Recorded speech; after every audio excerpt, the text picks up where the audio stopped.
তিস্তার পানি বণ্টন নিয়ে ভারতের সঙ্গে দীর্ঘদিনের মতপার্থক্য দূর করতে সরকার কাজ করবে বলে উল্লেখ করেছেন বাংলাদেশের অন্তর্বর্তী সরকারের প্রধান উপদেষ্টা ডক্টর মোহাম্মদ ইউনূস। বিষয়টি দীর্ঘদিন ধরে ঝুলে থাকায় এটি কোনো দেশের জন্য মঙ্গলজনক নয় বলে মন্তব্য করেছেন তিনি।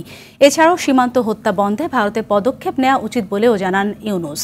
জাতিসংঘের ৭৯তম সাধারণ অধিবেশন চলাকালীন এসব বিষয় নিয়ে সাইডলাইনে ভারতের প্রধানমন্ত্রী মোদী সহ বিশ্ব নেতাদের সঙ্গেও আলাপ হতে পারে বলে জানান তিনি।